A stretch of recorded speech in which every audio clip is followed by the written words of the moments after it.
ಪ್ರಿಯ ವೀಕ್ಷಕರೇ ನಮಸ್ಕಾರ. ನಮ್ಮ ಹಳ್ಳಿ ಸುದ್ದಿ ಯೂಟ್ಯೂಬ್ ಚಾನಲ್ಗೆ ಸ್ವಾಗತ. ಬೆಳೆ ಹಾನಿ ಪರಿಹಾರದ ಬಗ್ಗೆ ಮತ್ತೊಂದು ಬಿಗ್ ಅಪ್ಡೇಟ್ ಒಂದು ಬಂದಿದೆ. ಹೌದು, ಯಾರಿಗೆಲ್ಲ ಬೆಳೆ ಹಾನಿ ಪರಿಹಾರ ಜಮಾ ಆಗಿಲ್ಲ ಅವರಿಗೆ ಇಂದು ಬೆಳೆ ಹಾನಿ ಪರಿಹಾರ ಜಮಾ ಆಗಲಿದೆ. ಹೌದು, ರಾಜ್ಯದ 14.21 ಲಕ್ಷ ರೈತರಿಗೆ 2249 ಕೋಟಿ ಬೆಳೆ ಹಾನಿ ಪರಿಹಾರ ಬಿಡುಗಡೆ ಆಗಿದೆ ಎಂದು ಸಚಿವ ಕೃಷ್ಣ ಬೈರೇಗೌಡ ಅವರು ಹೇಳಿದ್ದಾರೆ. ಪ್ರತಿ ರೈತರ ಖಾತೆಗೆ 17,000 ರೂಪಾಯಿ ಜಮಾ ಆಗಲಿದೆ ಎಂದು ತಿಳಿಸಲಾಗಿದೆ. ಹೌದು, ಕೆಲವೊಂದಿಷ್ಟು ರೈತರಿಗೆ 6,000 ಜಮಾ ಆಗಿದೆ, ಕೆಲವೊಂದಿಷ್ಟು ರೈತರಿಗೆ 17,000 ರೂಪಾಯಿ ಜಮಾ ಆಗಲಿದೆ. ಹೀಗೆ ಜಮಾ ಆಗಲಿದೆ, ಏನಕ್ಕೆ ಕಡಿಮೆ ಜಮಾ ಆಗಿದೆ ಎಲ್ಲವನ್ನೂ ಕೂಡ ಈ ವಿಡಿಯೋದಲ್ಲಿ ತಿಳಿಸ್ಕೊಡ್ತಾ ಹೋಗ್ತೀವಿ. ದಯವಿಟ್ಟು ವಿಡಿಯೋ ಸ್ಕಿಪ್ ಮಾಡದೆ ಸಂಪೂರ್ಣವಾಗಿ ನೋಡಿ. ಹಾಗೆ ನೀವಿನ್ನು ನಮ್ಮ ಚಾನಲ್ ಸಬ್ಸ್ಕ್ರೈಬ್ ಆಗಿಲ್ಲ ಅಂತಂದ್ರೆ ಈ ಕೂಡಲೇ ಸಬ್ಸ್ಕ್ರೈಬ್ ಆಗಿ ಹಾಗೆ ಬೆಲ್ ಐಕಾನ್ ಕ್ಲಿಕ್ ಮಾಡಿ ಆಲ್ ಅಂತ ಸೆಲೆಕ್ಟ್ ಮಾಡಿ. ರಾಜ್ಯ ಸರ್ಕಾರದಿಂದ 2025-26ನೇ ಸಾಲಿನ ಮುಂಗಾರು ಹಂಗಾಮಿನಲ್ಲಿ ಬೆಳೆ ಹಾನಿಯಾದ ರಾಜ್ಯದ ಒಟ್ಟು 14.21 ಲಕ್ಷ ರೈತರ ಖಾತೆಗೆ ಒಟ್ಟು 2249 ಕೋಟಿ ಬೆಳೆ ಹಾನಿ ಪರಿಹಾರ ಹಣವನ್ನ ನೇರ ನಗದು ವರ್ಗಾವಣೆ ಮೂಲಕ ನೇರವಾಗಿ ಫಲಾನುಭವಿಗಳ ಖಾತೆಗೆ ಜಮಾ ಮಾಡಲಾಗಿದ್ದು, ಈ ಕುರಿತು ಕಂದಾಯ ಸಚಿವ ಕೃಷ್ಣ ಬೈರೇಗೌಡ ಅವರು ಹಂಚಿಕೊಂಡಿರುವ ಮಾಹಿತಿಯನ್ನ ಈ ವಿಡಿಯೋದಲ್ಲಿ ತಿಳಿಸ್ಕೊಡ್ತಾ ಹೋಗ್ತೀವಿ. ವಿಡಿಯೋನ ಮಧ್ಯದಲ್ಲಿ ಸ್ಕಿಪ್ ಮಾಡದೆ ಸಂಪೂರ್ಣವಾಗಿ ನೋಡಿ. ಅತಿಯಾದ ಮಳೆಯಿಂದ ಉಂಟಾಗಿರುವ ಬೆಳೆ ಹಾನಿಗೆ ಪರಿಹಾರವನ್ನ ಒದಗಿಸಲು ಕಂದಾಯ ಇಲಾಖೆಯಿಂದ ಪರಿಹಾರ ತಂತ್ರಾಂಶವನ್ನ ಅಭಿವೃದ್ಧಿಪಡಿಸಲಾಗಿದ್ದು, ಯಾವುದೇ ಮಧ್ಯವರ್ತಿಗೆ ಅವಕಾಶವನ್ನ ನೀಡದೆ ಪಾರದರ್ಶಕವಾಗಿ ಬೆಳೆ ಪರಿಹಾರ ಹಣವನ್ನ ರೈತರ ಖಾತೆಗೆ ನೇರವಾಗಿ ಡಿಬಿಟಿ ಮೂಲಕ ವರ್ಗಾವಣೆ ಮಾಡಲಾಗುತ್ತಿದೆ. ಈ ಬಾರಿ ಮುಂಗಾರು ಹಂಗಾಮಿನಲ್ಲಿ ಬೆಳೆ ಹಾನಿಯಾದ ರೈತರ ಖಾತೆಗೆ ಪರಿಹಾರದ ಹಣವನ್ನ ಬಿಡುಗಡೆ ಮಾಡಿರುವ ಕುರಿತು ಬೆಳಗಾವಿಯ ಸುವರ್ಣ ವಿಧಾನಸಭಾದಲ್ಲಿ ನಡೆಯುತ್ತಿರುವ ಚಳಿಗಾಲದ ಅಧಿವೇಶನದಲ್ಲಿಂದು ವಿಧಾನಸಭೆಯಲ್ಲಿ ಉತ್ತರ ಕರ್ನಾಟಕ ಅಭಿವೃದ್ಧಿ ಕುರಿತು ಚರ್ಚೆ ನಡೆದ ಸಂದರ್ಭದಲ್ಲಿ ಸದನಕ್ಕೆ ಮಾಹಿತಿ ಕುರಿತು ನೀಡಿದರು. ಈ ವಿಡಿಯೋದ ಮೂಲಕ ರೈತರು ತಮಗೆ ಬೆಳೆ ಹಾನಿ ಪರಿಹಾರ ಹಣ ಜಮಾ ಆಗಿರುವುದನ್ನ ಮೊಬೈಲ್ನಲ್ಲೇ ಹೇಗೆ ಚೆಕ್ ಮಾಡುವುದು, ಬೆಳೆ ಹಾನಿಯಾದ ಸಮಯದಲ್ಲಿ ರೈತರು ಪರಿಹಾರಕ್ಕಾಗಿ ಅರ್ಜಿ ಸಲ್ಲಿಸಲು ಯಾವೆಲ್ಲ ಕ್ರಮಗಳನ್ನ ಅನುಸರಿಸಬೇಕು, ಈ ಬಾರಿ ಎಷ್ಟು ಪ್ರಮಾಣದ ಬೆಳೆ ಹಾನಿ ಪರಿಹಾರವನ್ನು ವಿತರಣೆ ಮಾಡಲಾಗಿದೆ, ಇನ್ನಿತರ ಅವಶ್ಯಕ ಮಾಹಿತಿಯನ್ನ ಇಲ್ಲಿ ಹಂಚಿಕೊಳ್ಳಲಾಗಿದೆ. ಈ ವರ್ಷದ ಮುಂಗಾರು ಹಂಗಾಮಿನಲ್ಲಿ 2249 ಕೋಟಿ ರು ಬೆಳೆ ಹಾನಿ ಪರಿಹಾರ ಬಿಡುಗಡೆ ಆಗಿದೆ ಎಂದು ಸಚಿವ ಕೃಷ್ಣ ಬೈರೇಗೌಡ ಅವರು ತಿಳಿಸಿದ್ದಾರೆ.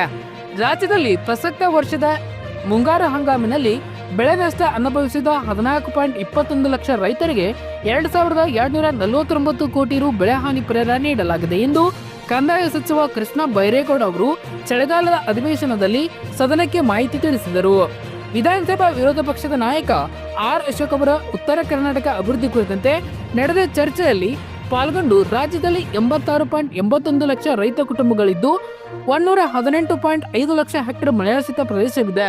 ಆದರೆ ರಾಜ್ಯದಲ್ಲಿ ರೈತರ ಸಮಸ್ಯೆಗಳಿಗೆ ಸರ್ಕಾರ ಸ್ಪಂದಿಸುತ್ತಿಲ್ಲ ಎಂಬುದಾಗಿ ಆರೋಪಿಸಿದರು. ಅದಕ್ಕೆ ಆಕ್ಷೇಪ ವ್ಯಕ್ತಪಡಿಸಿದ ಕಂದಾಯ ಸಚಿವ ಕೃಷ್ಣ ಬೈರೇಗೌಡ ಅವರು 2023ರಲ್ಲಿ ಬರ ಪರಿಸ್ಥಿತಿ ರಾಜ್ಯದಲ್ಲಿ ತಲೆದೂರಾಗಿದೆ. ಕೇಂದ್ರ ಸರ್ಕಾರ ನೆರವಿಗೆ ಬರಲಿಲ್ಲ. ನಮ್ಮ ಸರ್ಕಾರ ಸುಪ್ರೀಂ ಕೋರ್ಟ್ ಮೊರೆ ಹೋಗಿ ಪರಿಹಾರ ಕೇಳುವ ಪ್ರಸಂಗ ಬರುವಂತಾಯಿತು. ಪರಿಹಾರ ಅನುದಾನಕ್ಕಾಗಿ ಸುಪ್ರೀಂ ಕೋರ್ಟ್ ಮೊರೆ ಹೋಗಿ ಅನುದಾನ ಪಡೆದಿದ್ದು ದೇಶದ ಇತಿಹಾಸದಲ್ಲೇ ಮೊದಲು. ಈ ಸಂದರ್ಭದಲ್ಲಿ ಕರ್ನಾಟಕ ಇತಿಹಾಸದಲ್ಲಿ ಅತಿ ಹೆಚ್ಚಿನ ಪರಿಹಾರವನ್ನ ನಮ್ಮ ಸರ್ಕಾರ ಕೊಟ್ಟಿದೆ. 38 ಲಕ್ಷ ರೈತರಿಗೆ ಸುಮಾರು 4,300 ಕೋಟಿ ಪರಿಹಾರವನ್ನ ನಾವು ಕೊಟ್ಟಿದ್ದೇವೆ. ಈ ವರ್ಷದ ಮುಂಗಾರು ಹಂಗಾಮಿನಲ್ಲಿ ಬೆಳೆ ನಷ್ಟ ಅನುಭವಿಸಿದ 14.21 ಲಕ್ಷ ರೈತರಿಗೆ ಈಗಾಗಲೇ 2249 ಕೋಟಿ ರು ಪರಿಹಾರವನ್ನ ನೀಡಿದ್ದೇವೆ. ಸರ್ಕಾರ ವೈಫಲ್ಯ ಇದ್ರೆ ಟೀಕೆ ಮಾಡಲಿ, ಆದ್ರೆ ಮಾಡಿದ ಕೆಲಸವನ್ನ ಮಾಡಿಯೇ ಇಲ್ಲ ಎಂದ್ರೆ ಅದನ್ನ ಕೇಳಿಕೊಂಡು ಸುಮ್ಮನಿರಲು ಸಾಧ್ಯವಿಲ್ಲ ಎಂದು ಹೇಳಿದರು.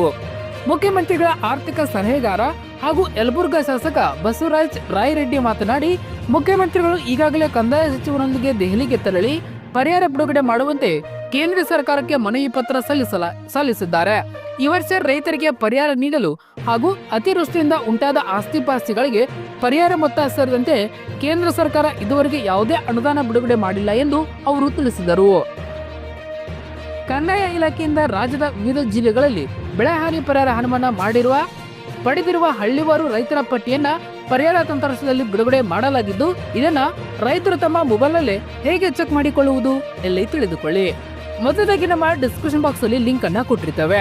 ಆ ಲಿಂಕ್ ಮೇಲೆ ಕ್ಲಿಕ್ ಮಾಡಬೇಕು. ಆಗ ಅಧಿಕೃತ ಪರಿಹಾರ ವೆಬ್ಸೈಟ್ ಓಪನ್ ಆಗುತ್ತಿದೆ.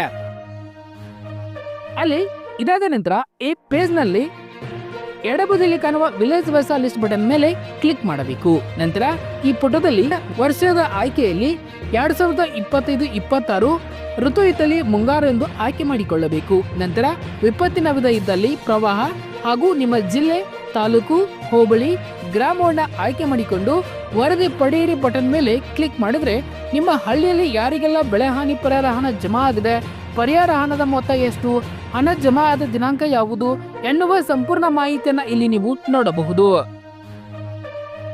ಬೆಳೆ ಪರಿಹಾರ ಪಡೆಯಲು ಅರ್ಜಿ ಸಲ್ಲಿಸುವುದು ಹೇಗೆ? ಹೌದು, ಅನೇಕ ರೈತರಿಗೆ ಬೆಳೆ ಹಾನಿ ಪರಿಹಾರ ಸಮಯದಲ್ಲಿ ಬೆಳೆ ಪರಿಹಾರವನ್ನ ಪಡೆಯಲು ಅರ್ಜಿ ಸಲ್ಲಿಸುವುದು ಹೇಗೆ ಎನ್ನುವ ಕುರಿತು ಸಮರ್ಪಕ ಮಾಹಿತಿ ಇರುವುದಿಲ್ಲ. ಈ ಕುರಿತು ಒಂದಿಷ್ಟು ಅಗತ್ಯ ವಿವರಗಳನ್ನು ತಿಳಿಸುವ ಪ್ರಯತ್ನವನ್ನ ಮಾಡಲಾಗಿದ್ದು, ಇದರ ವಿವರ ಹೇಗಿದೆ. ಅತಿಯಾದ ಮಳೆಯಿಂದ ಬೆಳೆ ಹಾನಿಯಾದ ಸಮಯದಲ್ಲಿ ತಕ್ಷಣ ರೈತರು ಹಾನಿಯಾದ ಜಮೀನಿನ ಫೋಟೋ ಮತ್ತು ಆಧಾರ್ ಕಾರ್ಡ್ ಮತ್ತು ಬ್ಯಾಂಕ್ ಪಾಸ್ಬುಕ್ ಜಮೀನಿನ ಪಹಣಿ ಪ್ರತಿಯನ್ನ ತೆಗೆದುಕೊಂಡು ನಿಮ್ಮ ಹೋಬಳಿಯ ರೈತ ಸಂಪರ್ಕ ಕೇಂದ್ರಕ್ಕೆ ಮತ್ತು ನಿಮ್ಮ ಹಳ್ಳಿ ವ್ಯಾಪ್ತಿಯ ಕಂದಾಯ ಇಲಾಖೆ, ಗ್ರಾಮ ಲೆಕ್ಕಾಧಿಕಾರಿ ಕಚೇರಿ, ಗ್ರಾಮ ಚಾವಡಿಗೆ ಒಂದು ಕೈಬರ ಅರ್ಜಿಯನ್ನು ಸಲ್ಲಿಸಿ ಸ್ವೀಕೃತಿಯನ್ನ ಸಲ್ಲಿಸಿ ಬಳಿಕ ಅಧಿಕಾರಿಗಳು ಹಾನಿಯಾದ ಸ್ಥಳವನ್ನ ಭೇಟಿ ಮಾಡಿ ಪರಿಶೀಲನೆ ಕೈಗೊಂಡು ಪರಿಹಾರ ತಂತ್ರಾಂಶದಲ್ಲಿ ನಿಮ್ಮ ಅರ್ಜಿಯನ್ನ ದಾಖಲಿಸಲಾಗುತ್ತದೆ. ರಾಜ್ಯ ಮತ್ತು ಕೇಂದ್ರ ಸರ್ಕಾರದಿಂದ ಅನುದಾನ ಬಿಡುಗಡೆ ಆದ ತಕ್ಷಣ ರೈತರ ಖಾತೆಗೆ ನೇರವಾಗಿ ಪರಿಹಾರ ಹಣವನ್ನ ವರ್ಗಾವಣೆ ಮಾಡಲಾಗುತ್ತದೆ. ಬೆಳೆ ಹಾನಿ ಪರಿಹಾರ ಹಣವನ್ನ ರೈತರಿಗೆ ವಿತರಣೆ ಮಾಡಲು ಮಧ್ಯವರ್ತಿಗೆ ಅವಕಾಶವನ್ನ ನೀಡದೆ ಮತ್ತು ಪಾರದರ್ಶಕ ವ್ಯವಸ್ಥೆಯನ್ನು ರೂಪಿಸುವ ನಿಟ್ಟಿನಲ್ಲಿ ನೇರವಾಗಿ ರೈತರ ಖಾತೆಗೆ ಬೆಳೆ ಹಾನಿ ಪರಿಹಾರ ಹಣವನ್ನ ಜಮಾ ಮಾಡಲು ಕಂದಾಯ ಇಲಾಖೆಯಿಂದ ಪರಿಹಾರ ತಂತ್ರಾಂಶವನ್ನು ಅಭಿವೃದ್ಧಿಪಡಿಸಲಾಗಿದ್ದು, ಪ್ರಥಮ ಹಂತದಲ್ಲಿ ಬೆಳೆ ಹಾನಿಯಾದ ರೈತರ ಅರ್ಜಿಯನ್ನ ಗ್ರಾಮ ಲೆಕ್ಕಾಧಿಕಾರಿಗಳು ಪರಿಹಾರ ತಂತ್ರಾಂಶದಲ್ಲಿ ಅಪ್ಲೋಡ್ ಮಾಡಲಾಗುತ್ತದೆ. ಇದಾದ ಬಳಿಕ ಸರ್ಕಾರದಿಂದ ಅನುದಾನ ಬಿಡುಗಡೆ ಆದ ತಕ್ಷಣ ನೇರವಾಗಿ ರೈತರ ಬ್ಯಾಂಕ್ ಖಾತೆಗೆ ಪರಿಹಾರ ಹಣವನ್ನ ಡಿಬಿಟಿ ಮೂಲಕ ವರ್ಗಾವಣೆ ಮಾಡಲಾಗುತ್ತದೆ. ಕಲ್ಯಾಣ ಕರ್ನಾಟಕ ಜಿಲ್ಲೆಗಳಲ್ಲಿ ಸೆಪ್ಟೆಂಬರ್ 30ರಂದು ಮುಖ್ಯಮಂತ್ರಿ ಸಿದ್ದರಾಮಯ್ಯ ವೈಮಾನಿಕ ಸಮೀಕ್ಷೆ ನಡೆಸಿದ್ದರು. ಮಳೆಯಾಶ್ರಿತ ಪ್ರತಿ ಹೆಕ್ಟರ್ಗೆ ಎನ್ಡಿಆರ್ಎಫ್ ಮತ್ತು ಎಸ್ಡಿಆರ್ಎಫ್ ಮಾರ್ಗಸೂಚಿಯಂತೆ 8,500 ಜೊತೆಗೆ ರಾಜ್ಯ ಸರ್ಕಾರದಿಂದ ಪ್ರತ್ಯೇಕವಾಗಿ ಹೆಚ್ಚುವರಿಯಾಗಿ 8,500 ಸೇರಿ 17,000 ರೂಪಾಯಿ ನೀರಾವರಿ ಬೆಳೆಗಳಿಗೆ ಜಮಾ ಆಗಿದೆ. ಇನ್ನು 17,000 ಪ್ಲಸ್ 8,500 ಸೇರಿ 25,500 ರೂಪಾಯಿ ಹಾಗೂ ಬಹುವಾರ್ಷಿಕ ಬೆಳೆಗಳಿಗೆ 22,500 ಪ್ಲಸ್ 8,500 ಸೇರಿ 31,000 ರೂಪಾಯಿ ಪರಿಹಾರ ನೀಡಲಾಗುವುದೆಂದು ಮುಖ್ಯಮಂತ್ರಿಯವರು ಕಲಬುರಗಿಯಲ್ಲಿ ಘೋಷಿಸಿದ್ದರು. ರಾಜ್ಯದಲ್ಲಿ 12.11 ಲಕ್ಷಕ್ಕೂ ಹೆಚ್ಚು ಹೆಕ್ಟರ್ ಪ್ರದೇಶಗಳಲ್ಲಿ ಕೃಷಿ ಮತ್ತು ತೋಟಗಾರಿಕಾ ಬೆಳೆ ಹಾನಿಯಾಗಿದೆ. ಎಸ್ಡಿಆರ್ಎಫ್ ಮತ್ತು ಎನ್ಡಿಆರ್ಎಫ್ ಮಾರ್ಗಸೂಚಿಯಂತೆ 1,21,21,08,3 ಕೋಟಿ ಪರಿಹಾರ ಜೊತೆಗೆ ರಾಜ್ಯ ಸರ್ಕಾರದಿಂದ 1,033.60 ಕೋಟಿ ಬೆಳೆ ಪರಿಹಾರ ವಿತರಿಸಲು ಈಚೆಗೆ ಚಾಲನೆ ನೀಡಲಾಗಿತ್ತು. ಬ್ಯಾಂಕ್ ಖಾತೆಗಳ ಸಮಸ್ಯೆಯಿಂದ ಕೆಲ ರೈತರಿಗೆ ಇನ್ನೂ ಪರಿಹಾರ ಹಣ ಬಂದಿಲ್ಲ ಎಂದು ಕೃಷಿ ಇಲಾಖೆ ಅಧಿಕಾರಿಗಳು ಹೇಳುತ್ತಾರೆ. ಆದರೆ ಈಗ ಪಾವತಿ ಆಗಿರುವ ಪ್ರಕರಣಗಳಲ್ಲೂ ರೈತರ ಖಾತೆಗೆ ಸರ್ಕಾರ ಘೋಷಿಸಿದಂತೆ ಪೂರ್ಣ ಪ್ರಮಾಣದಲ್ಲಿ ಪರಿಹಾರ ಜಮಾ ಆಗಿಲ್ಲ ಎಂಬುದು ರೈತ ಮುಖಂಡರ ಆರೋಪ. ಎನ್ಡಿಆರ್ಎಫ್ ಮತ್ತು ಎಸ್ಡಿಆರ್ಎಫ್ ಪರಿಹಾರ ಮತ್ತು ರಾಜ್ಯ ಸರ್ಕಾರದ ವಿಶೇಷ ಪ್ಯಾಕೇಜ್ ಪರಿಹಾರದ ಹಣ ಪ್ರತ್ಯೇಕ ಕಂತಿನಲ್ಲಿ ರೈತರ ಖಾತೆಗಳಿಗೆ ಜಮಾ ಆಗಿದೆ.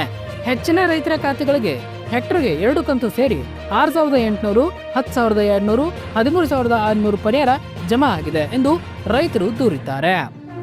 ರೈತರು ಪರಿಹಾರಕ್ಕಾಗಿ ಪಹಣಿ ಮತ್ತು ಬ್ಯಾಂಕ್ ಪಾಸ್ಬುಕ್ ಪ್ರತಿ ಹಿಡಿದು ಕೃಷಿ ಇಲಾಖೆ ಕಚೇರಿಗಳಿಗೆ ಕಡತಾಕುತ್ತಿದ್ದಾರೆ.